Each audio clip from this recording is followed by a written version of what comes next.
Well, from the fight to life, for life, to fighting the devil, an international Catholic organization that provides support and training for exorcists is expressing concern over how some exorcisms are being administered.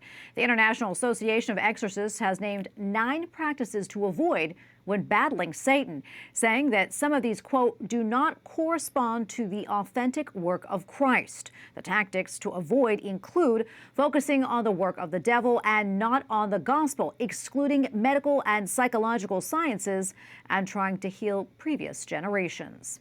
And for analysis, we turn now to Monsignor Stephen Rossetti, author of Diary of an American Exorcist and a research associate professor in the Pastoral Studies at the Catholic University of America. Monsignor Rossetti, always great to have you on the show.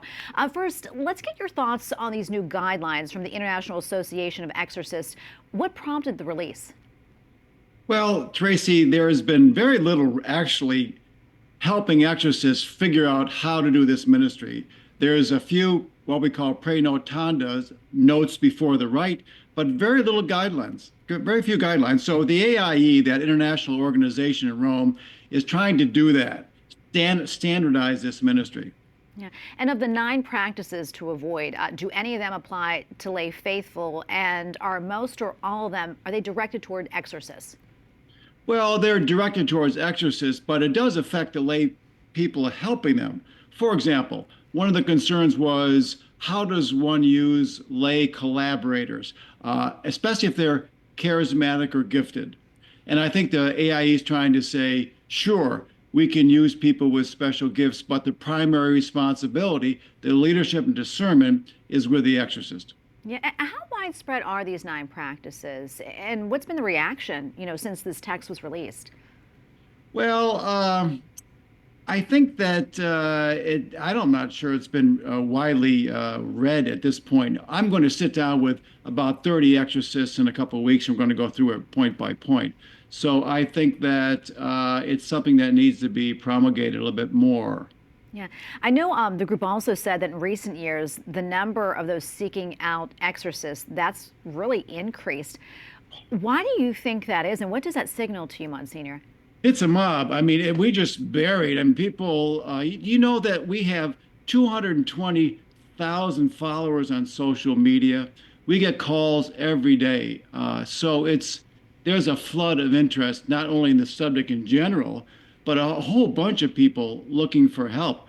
And I think a lot of is because of the decline in faith, and the people start practicing sinful or occult behaviors, and it's having a negative effect. Yeah. Have you seen an increase in that, those you said those sinful and occult behaviors? I mean, and is it coming primarily, say, maybe from the United States or Europe, South America? Is there any way to pinpoint that? Well, it's all over the world. But for example, Witch Talk, which is a subset of TikTok, has something like 30 billion views.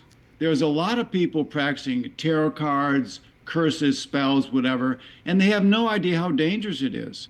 So I think that there is this move away from traditional Christianity in some areas, and people starting to do these very dangerous spiritual practices. It's becoming more widespread. Yeah, Monsignor Rossetti, talk to us about that. I'm sure our audience is well aware of that, but maybe somebody's just tuning in and they're hearing this and they think, well, what's this witch talk? I'm gonna go on here. It's not that big of a deal. Talk to us about the dangers of this stuff.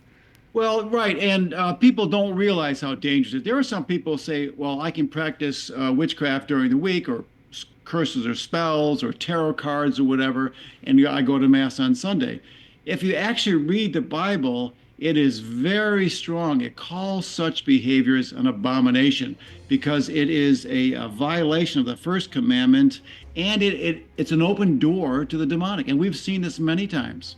Yeah. Monsignor Rossetti, we ran out of time, but always great to have you on. We'll have to get you back on again. Thank you so much, and God bless you.